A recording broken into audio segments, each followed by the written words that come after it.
एवं व्यवसितो बुद्ध्या समाधाय मनोरिधि जजाप परमं जाप्यम प्राग्जन्मन्यनुसेक्षेतम्। गजेंद्र और ग्राहा त्रिकूट पर्वत के सामीप्य एक गजेंद्र का झुंड रहता था। सूक्ष्म रूप में निवेदन करेंगे और आगे की ओर यात्रा करेंगे।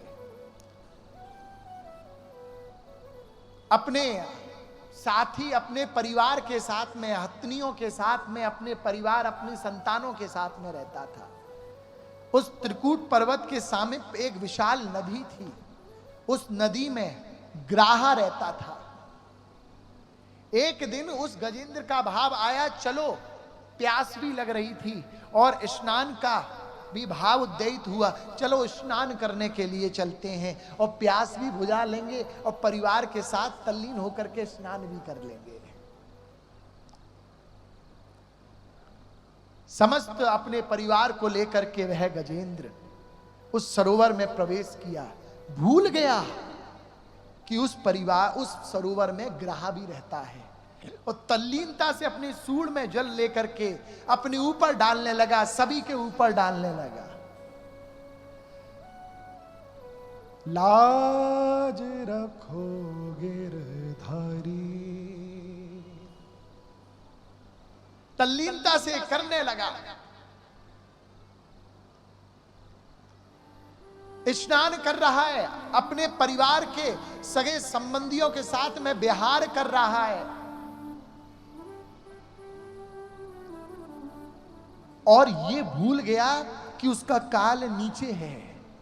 और जैसे ही ग्राहा का ध्यान गजेंद्र के चरणों में गया तो ग्राहा दूर से ही गजेंद्र के पास आया और उसने गजेंद्र के चरणों को अपने मुख में ले लिया और अंदर की ओर ले जाने लगा। उस सरोवर में जल के अंदर की ओर ग्राहा खींचने लगा।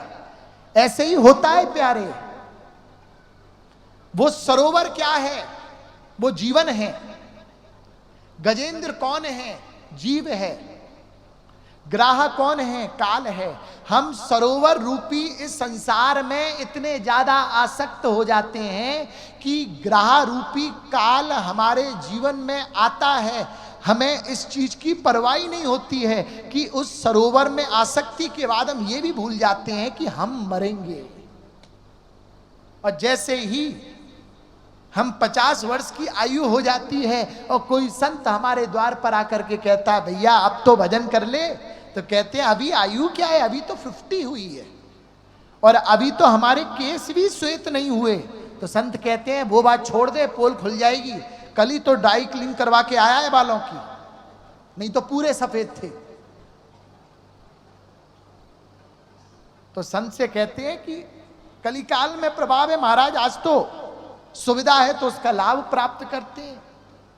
ग्राहा ने अपनी ओर गजेंद्र के चरण खींचे, ग्राहा ने अपना बल लगाया, बाहर आने का प्रयास किया। ऐसा ही होता है प्यारे, जब एक कान के पास का हमारा बाल श्वेत हो जाता है ना और हम दर्पण में देखते हैं, तुरंत नाई के पास जाकर के कहते हैं तुरंत डाई कर, तुरंत डाई कर। नहीं तो अगर किसी को मालूम चलेगा तो लोग हमें बूढ़ा कहेंगे। कुछ महापुरुष तो अपनी आयु बताने में भी शर्माए, आयु नहीं बताते, क्यों? कम हो जाती है। बताने से और गान करने से ये सब कोई प्रभाव ना पड़े महाराज, आयु नहीं बताते। अगर खुदा ना खास्ता किसी भी व्यक्ति को अंकल कह दो, चाचा कह दो, महाराज एक मैया तो हम पर चढ़ पड़ी, हमने कह दिया चाची जी प्रणाम। अरे चाची कहे को कह रहा है, भाभी के इतनी बूढ़ी दिखाई दे रहे हैं क्या?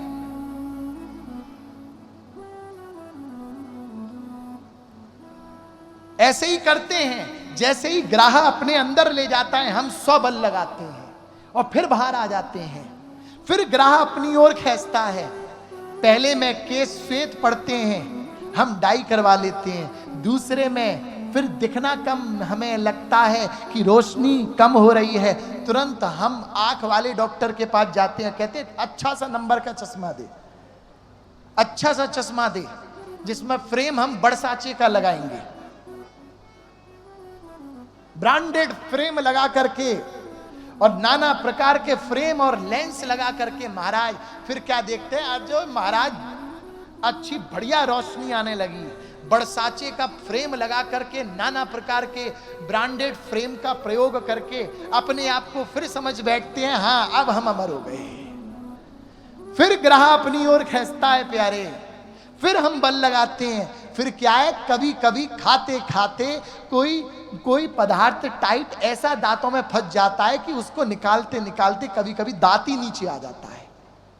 तुरंत आगे आस पास देखते हैं कि किसी ने देखा तो नहीं है, उस दांत को अपने जेब में रख के छुपा लेते हैं और उस समय प्रयास ये करते हैं कि खुल के ना हंसें। अगर खुल के हंस जाएंगे तो सब पोल खुल जाएगी। और डेंटिस्ट के पास जाकर के कहते हैं तुरंत दांत लगा, तुरंत लगा। क्यों? डेंटिस्ट कहता है उम्र हो गई है तुम्हारी, अरे अब तो वजन कर लो। अरे उम्र क्या, तुझे मालूम है 2 रसगुल्ले छोड़ के आया हूं, इतना बड़ा त्याग किया है। तो अगर ये दांत नहीं लगेंगे तो चबाऊंगा क्या, खाऊंगा क्या? और खाते खाते महाराज भले एसिडिटी हो जाए, एक व्यक्ति को तो ऐसी एसिडिटी हो गई महाराज, समोसे बाहर से खा करके आयो और अंदर जैसे ही घर में प्रवेश कियो तो बोला अरे अरे अरे देवी धरा, अरे एसिडिटी हो गई, मरो मरो। मैं तो गयो, ऐसा लग रहा है कि छाती में गैस अटक गई है। पत्नी ने सोचा क्या दवाई लाऊं, कहाँ जाऊं, कोई घर में दवाई नहीं थी। तो उसके अंदर विचार आया अब दवाई से काम नहीं चलेगा। उसने हाथ में बल बढ़ाया और पीठ पर दे मुक्का। उसने भी सोचा मौका अच्छा है, ये कसर पूरी कर लूं मैं। बहुत काम कराया है महाराज। और जैसे ही मुक्का मारो, एक ही मुक्का में पत्नी को मुक्का, पावरफुल मुक्का मारा, एक ही में जितनी ऊपर गैस चढ़ी हुई वो सब नीचे की नीचे चली गई। और अभी तो है मरो कर रो। तो जैसे ही गैस नीचे गई, पत्नी से बोली का माल बनोए, का बनोए, ला तो सही। डॉक्टर को दिखाते समय कुछ और होते हैं, लेकिन जब दवाई से आराम मिल जाता है सब भूल जाते। आईसीयू में हे राम अब तेरा भजन नहीं छोड़ूंगा, लेकिन जैसे ही स्वस्थ हो जाते हैं तो सबसे पहले भजन ही छोड़ते हैं हम। ग्रह ने अपना प्रयोग किया, गजेंद्र ने अपना। अभी तो 100 बल था, लेकिन जब 100 बल समाप्त हो गया तो स्वजन को पुकारा। आंखों से दिखना कम हो जाता है, चश्मा लग जाता है। कानों से सुनना कम हो जाता है, मशीन आ जाती है। बाल अगर झड़ने लगते हैं, डाई हो जाते हैं। लेकिन प्यारे जब पूरा ही प्लेन हो जाएगा तो क्या डाई करोगे? जब कंगा लायकी नहीं बचोगे तो फिर क्या डाई करोगे? एक व्यक्ति के अंदर तो महाराज बालों के प्रति इतनी आसक्ति थी कि महाराज पूरा प्लेन हो गया, लेकिन वो तब भी कंगा देख करके किसी समय कितने अच्छे बाल थे। एक व्यक्ति अपने घर पर आया ऑफिस से, आने के बाद में जैसे ही पत्नी द्वार खोलती है, पत्नी कहती है, और उसकी पत्नी बड़ी शकी, और जैसे ही पति आते थे तो चेक करती थी, तो आज उसके कोट के पास में एक काले कलर का बाल मिला। अरे तुम किसके साथ में किससे मिलके आए हो, तुम्हारे कोट पर काले कलर का बाल है। तो पति कहता है किसी से मिलके नहीं आया हूं, गलती से आ गया होगा। नहीं, किसी ना किसी से तो मिलके आए हो। तो क्षमा याचना मांगी, भैया आगे से याद करूंगा। दूसरे दिन आया, फिर आया, देख दाग के आया था, लेकिन जैसे ही पत्नी ने फिर कोट चेक किया, कल काले कलर का था, आज व्हाइट कलर का बाल था। फिर पत्नी बोली आज किसका लगा के आए हो? अच्छा, कल कोई काले कलर की, कोई जिसके बाल काले हैं उस स्त्री से मिलके आए थे, आज जिसके बाल श्वेत हैं, सफेद है, उस स्त्री से मिलके आए हो। तो पति बोला मैं किसी से मिलके नहीं आया हूं, चल क्षमा मांग रहा हूं। फिर क्षमा कर दिया। तीसरे दिन फिर आया। अब महाराज जैसे तैसे अपने कोट को झाड़ के विशेष ध्यान दे करके आया कि अब देख लूं। और जैसे ही घर में प्रवेश हुआ तो पत्नी फिर चिल्लाते हुए बोली अच्छा, परसों आप काले कलर के जिसके बाल थे उससे मिलके आए, उसके बाद आप जिसके सफेद कलर के बाल थे उससे मिलके आए, आज आपके कोट पर कोई बाल नहीं लगे हैं, इसका मतलब बिना बाल वाली से मिलके आए हो। तो महाराज कोई नहीं मालूम है, शक का कोई आधार नहीं है। शक तो हर स्थिति में अपना रास्ता खोज लेता है। जब हमारा सब अपना बल समाप्त हो जाता है तो हम अपने बेटे को, पुत्र को बुलाते हैं, हम अपने पुत्री को बुलाते हैं, महाराज हमें कोई रोग हो गया, बहुत मना किया था कि तमाकू मत खाना, बहुत मना किया था कि धूम्रपान मत करना, बहुत मना किया था कि मदिरा का सेवन मत करना, लेकिन नहीं माने।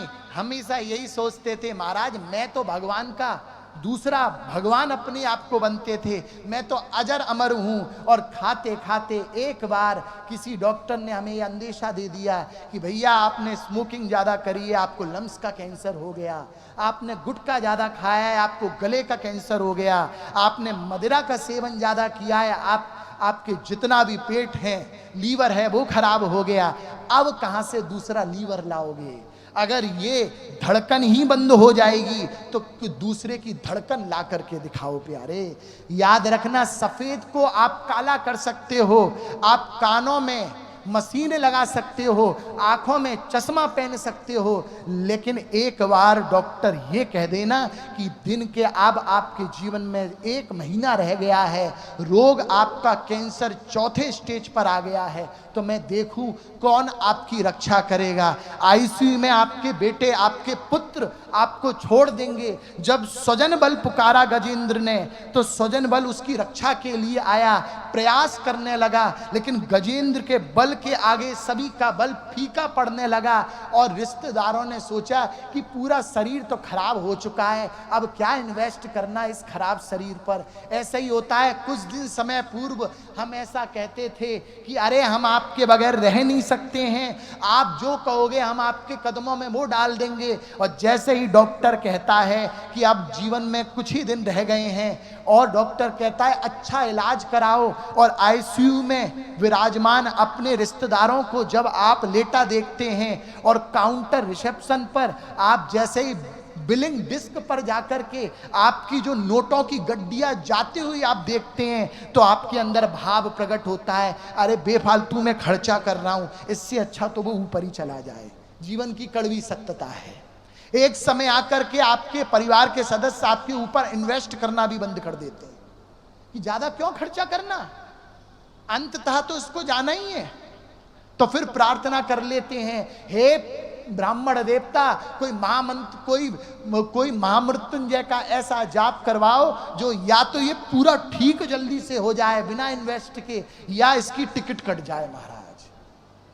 ऐसा जाप करवाते हैं महाराज, ऐसी ऐसी सूचनाएं आती हैं। ज्यादा सेवा करने का भाव तो आज के समय में किसी का नहीं रहा। जब तक आपके अंदर स्वस्थता है, जब तक आप स्वस्थ हो तब तक आपकी कद्र है। जिस दिन आप बिस्तर पर आ गए, याद रखना सेवा करने वाला आपका कोई नहीं रहेगा।